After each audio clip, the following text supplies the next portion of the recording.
Hello friends, నమస్తే. Welcome to రుచుల హరివిల్లు.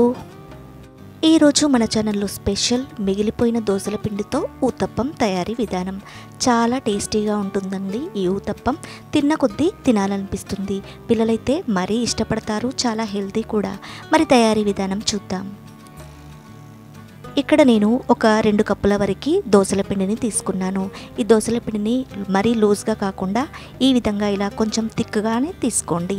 తర్వాత ఇందులో 2 లేదా 3 పచ్చిమిర్చిలను చిన్నగా కట్ చేసుకొని వేసుకోండి. అలాగే 1 లేదా 2 రెమ్మల కరివేపాకును శుభ్రంగా కడిగి ఈ కరివేపాకును కూడా తురిమి వేసుకోండి. అలాగే ఒక మీడియం సైజ్ ఉల్లిపాయను కూడా చిన్నగా కట్ చేసుకొని వేసుకోండి. తర్వాత ఇందులో 1/2 టీ స్పూన్ అల్లం వెల్లుల్లి పేస్ట్, 1/2 టీ స్పూన్ లేదా 1/2 టీ స్పూన్ జీలకర్ర వేసుకోండి.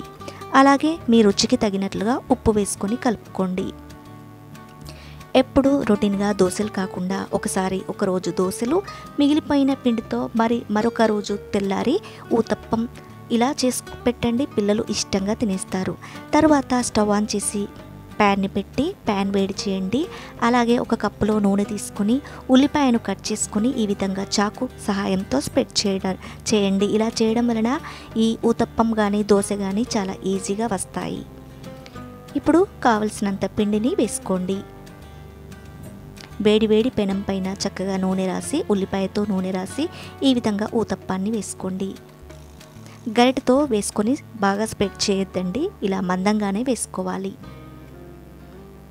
ఇలా మీడియం సైజులో చక్కగా వేసుకోండి.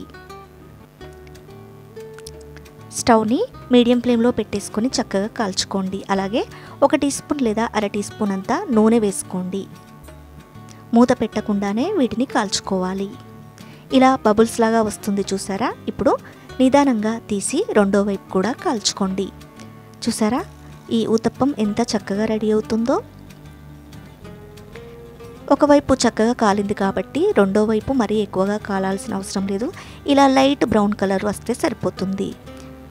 ఇలా చక్కగా ఊతప్పం రెడీ అయింది. ఇలాగే మిగతా అన్నింటినీ కూడా తయారు చేసుకోండి. ఈ ఊతప్పానికి వెల్లుల్లి కారమైనా తినొచ్చు, లేదా పల్లి చట్నీ కానీ కొబ్బరి చట్నీ కానీ కాంబినేషన్ సూపర్గా ఉంటుంది. లేదా ఏదైనా వెజ్ నాన్ వెజ్ కర్రీస్తో కూడా వీటిని తినేయండి. సూపర్గా ఉంటుంది.